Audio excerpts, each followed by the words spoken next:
Let's start with Kyle Schwarber. I just wanted to get your thoughts on what his market is looking like. It sounds like there are a ton of teams interested, but I'm curious how many of them are seriously going to get up to a number that he's good with, and how many of them he's going to consider contenders. This is going to be his last contract. How could you not love Kyle Schwarber? He hits bombs. Like, Schwarber bombs are like the best thing in baseball.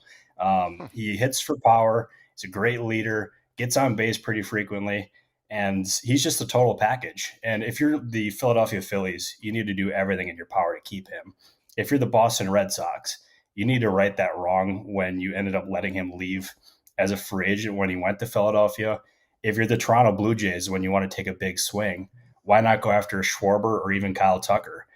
He's from the Midwest area, so you got to think some of those teams would be involved. He was asked about the possibility of the Cincinnati Reds the other day, I believe maybe even it was yesterday, and he didn't shoot that down. I mean, there's so many teams that could use a Kyle Schwarber, that need a Kyle Schwarber. He's going to do very well in free agency. It's going to be like his eventual contract is going to start with probably $30 million per year, probably well more than that. Whether it's 3, 4, 5 seasons remains to be seen. But to me, he's the best player on the market. And if I was a GM, which I'm not, I would do everything in my power to possibly sign him. But couldn't he hamstring a team? I watched him a lot here in Philly. I watched him when I worked for the Red Sox. Like, he obviously brings that extra value, that extra clubhouse value. But a lot of teams with not expiring contracts, but contracts that are getting deeper into their age, aren't they leery of locking up any DH for any amount of time, let alone for 4 or 5 years? Yeah, that part's tricky for sure. And I think he's an elite enough player that you don't really hesitate in doing so. And I was talking to Craig Breslow, and he made it clear he can't talk about any specific player because he didn't want to get in trouble or anything. But he said when you have an elite player like such as a David Ortiz, like, you don't hesitate. You make him your designated hitter and you don't think twice about it. Like, yeah, he likes flexibility at the DH spot. Like, rotating guys there is something that he's definitely open to. But when you have an elite player, in this case, Schwarber, that could be the exception to the rule, which is why I think Boston or plenty of these other teams should take that risk, which I don't know if it's necessarily, well, I mean, there's always risk with contracts, but with Schwarber, that's like a really good gamble to take. And that's what I was kind of getting to my next question. There's always teams lurking, and especially 2 teams I think of. Well, one, you got always number 1 guy is always the Dodgers and what they did last year. What do you see from them? And then you got the Mets, and Stevie Cohen over there is not afraid to pull off anything, not only with Schwarber, but do you see any of those 2 teams going after some high price guys to get them back to where they need to be? Well, the Mets back to where they need to be, not the Dodgers.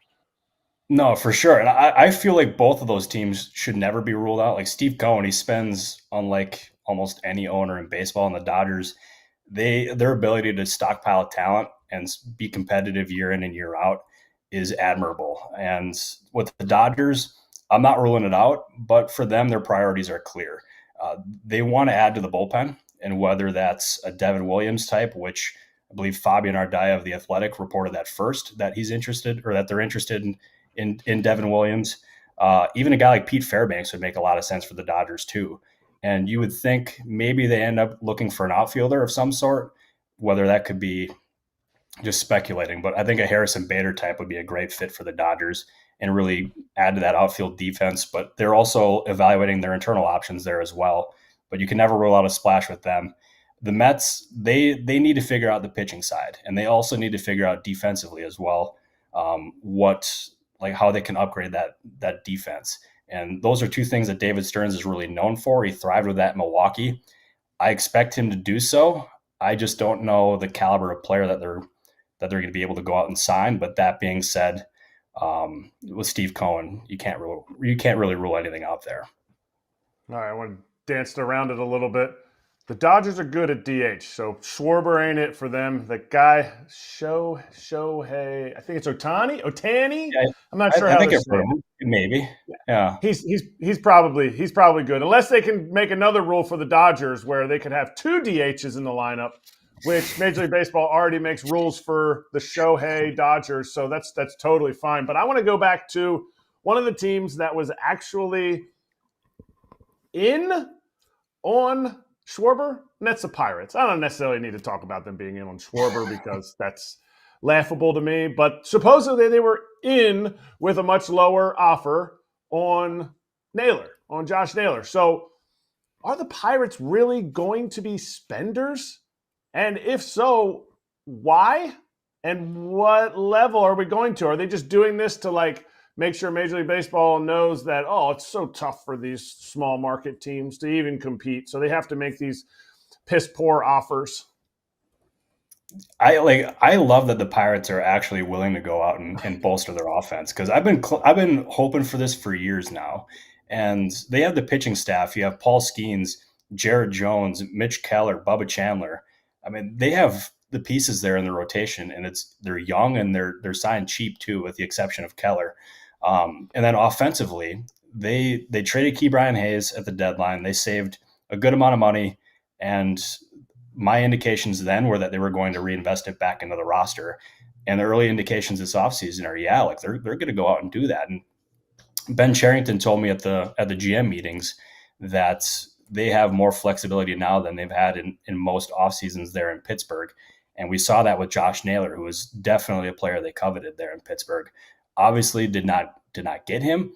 He went back to Seattle, but they're going to be fishing in some different waters than they've been in previous years. And like the Schwarber thing, I have a pretty hard time seeing that as well. That'd be a big surprise.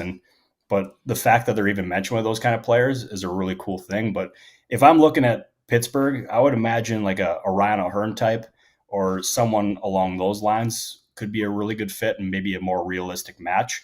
But obviously they signed Tommy Pham last offseason. They had a great experience with him. I would not rule out a reunion there, but Pham is not going to be, would not be the last of their moves there. They're going to be in the market for offense, meaningful offense, and maybe it gets to the point when we can talk about them being a playoff team, which would be really exciting. Robert, I'm going to put you on the spot, and this might be mean that I'm putting you on the spot. Do you remember their last multi-year free agent contract? Yeah, because that was one of my first stories I ever broke. Francisco Liriano, 3 years for $39 million. Yeah, I'll never forget it. There you go. So what about their last free agent position player multi-year deal? Russell Martin. I was going to say Jason Russell Kendall. Martin. Wow. So what year was that? Do you know? The 13 and 14. I think you got a 2-year deal. So if you're telling me this is what's going to happen, all I have to say is prove it. From the Pirates, prove it. Don't give me, we were in on him. We called Kyle Tucker and he actually talked to us. It was amazing. To me, I need it to be proved. That's it.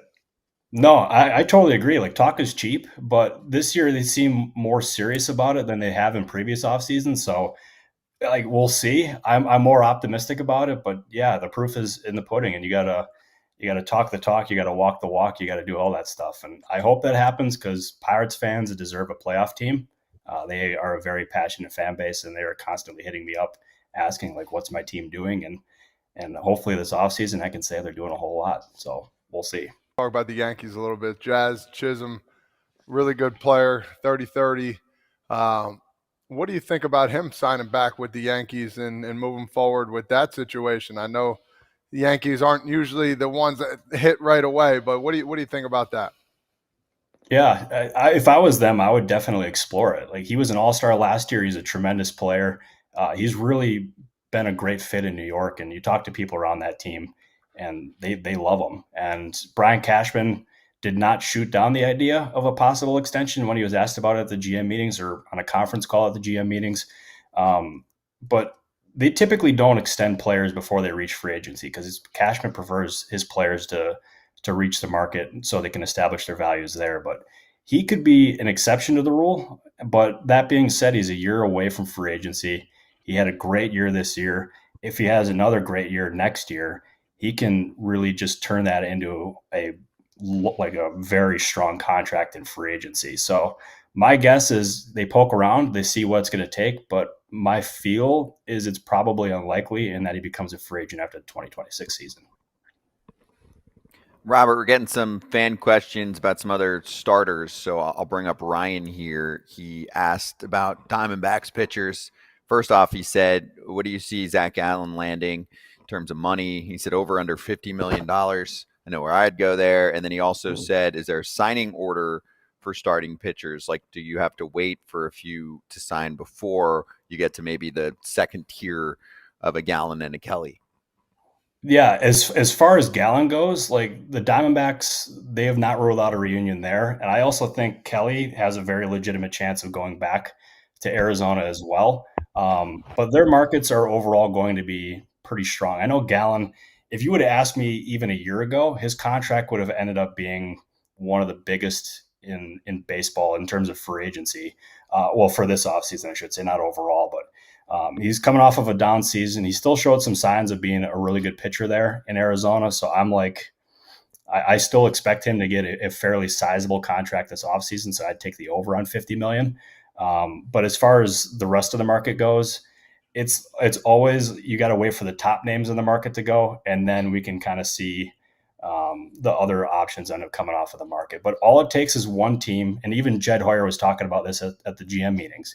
Is all it takes is for one team to value a starting pitcher way more than the other teams, to the point where they're aggressive with signing that pitcher and they go out and get him early in free agency. So maybe that happens with Kelly, maybe that happens with Gallen. I don't know, but we'll see.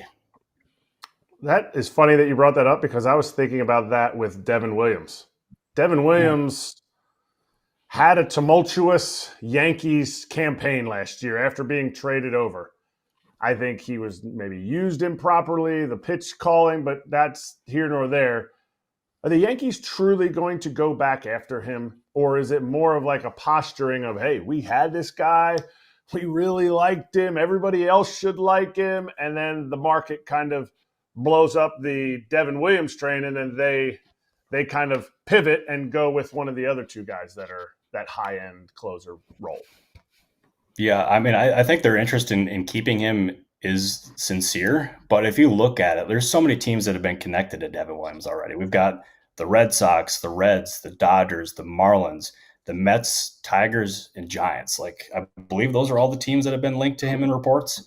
So, like, that's a lot of teams that are in the game right there. And like, he obviously did not have a good go of it in New York. Like, that was a really tough season overall for him. And my thinking is that a change of scenery would be really good for him. And maybe it's going back to a smaller market, or maybe it's going to even the Dodgers, or it's going to some, like, just going to a different environment where he has a chance to write a new chapter. And we, like, because you caught him in Milwaukee, didn't you? I did not. I missed him. I did. Okay. That's my bad. But yeah, like, he's one of the most talented young pitchers in baseball. He's going to bounce back. Like, I'm going to bet on the talent and just bet on his overall success. And wherever he goes, like, I count on him being way closer to the version that he was with Milwaukee rather than what he was in the Bronx. One more for you, Robert. At the finish line, we've got the non-waiver, or not the non-waiver, the non-tender deadline coming up tomorrow. Is there anything that we should be on the lookout for over the next 24 hours? I mean, Dubon looked like one of those deals where Houston wasn't going to keep him, so they end up moving him and getting Nick Allen for some infield depth. But anything else to keep an eye on in terms of trades or a big name that could get cut? Yeah, there was one name that I thought could be possible, but I kind of had some cold water thrown on it, was Jason Adam with the San Diego Padres. He's got a bigger salary. He's coming off of I believe, a ruptured quad. But his recovery is going very well, and I have not gotten any indications as of this point that he is a non-tender candidate. I mean, we'll see, but like, my feel is especially with Robert Suarez now a free agent, Padres are going to value him, and he would make more on the open market than he is on his current deal. So I think he's probably safe. The other team, like, if you would have asked me this question yesterday, I would have definitely said Mauricio Dubon. I had a pretty good idea he was going to Atlanta, but I could not get it across the finish line, which that's kind of sad. But Houston is definitely a team that is trying to shed some payroll so they can add to the rotation. So I wonder, or just add to the pitching overall. So I wonder if they can end up being a candidate there, where maybe a guy like Jake Myers or someone along those lines can end up being a candidate for a trade. So we'll see. But those are a couple that I've kept an eye on. But again, I don't expect Adam to get non-tendered.